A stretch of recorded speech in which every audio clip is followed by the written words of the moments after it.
ധീരരായ കർഷകർ തെയ്യമായി പുനർജനിച്ച കഥ. കണ്ടനാർ കേളൻ. മേലെടുത്ത് ചെക്ക് എന്ന് പറഞ്ഞിട്ട് ഒരു നാടുവഴി ഒരു സ്ത്രീ ഉണ്ട്, പയ്യനൊരു കുന്നരൂര്. അപ്പോൾ അവിടുന്ന് അവരെ വയനാട്ടിലെ സ്ഥലത്ത് അവിടുന്ന് വീണ് കിട്ടുന്നതാണ് കേളന. തന്റെ വളർത്തമ്മയായ മേലേടത്ത് ചക്കിയുടെ നിർദ്ദേശപ്രകാരം വയനാട്ടിലേക്ക് വിളവെടുക്കാനായി അമ്പും വില്ലുമായി കേളൻ പുറപ്പെട്ടു.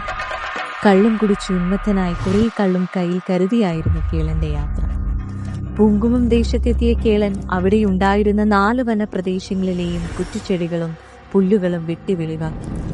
ഒടുവിലത്തെ വനപ്രദേശങ്ങളിൽ ഒരു നെല്ലിമരം മാത്രം അവശേഷിപ്പിച്ചു.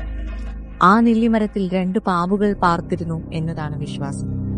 ഓരോ വനപ്രദേശവും അഗ്നിക്കിരയാക്കുകയും സാഹസികമായി തീക്കൂനയിൽ നിന്ന് പുറത്തേക്ക് ചാടി രക്ഷപ്പെടുകയും ചെയ്യുന്നത് ഉന്മത്തനായ കേളന് ഹരമായി.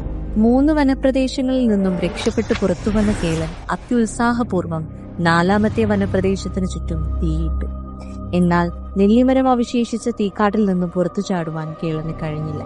നെല്ലിമരം കൊമ്പിൽ അഭയം പ്രാപിച്ച കേളന്റെ നെഞ്ചത്തേക്ക് സർപ്പങ്ങൾ ആഞ്ഞുകൊത്തിയത്രേ. വൃദ്ധപ്രാണനായ കേളനെ അതുവഴി കടന്നുപോയ വയനാട്ടുപുലവൻ അഗ്നികുണ്ഡത്തിൽ നിന്നും പുറത്തെത്തിച്ചു പ്രാണൻ നൽകി.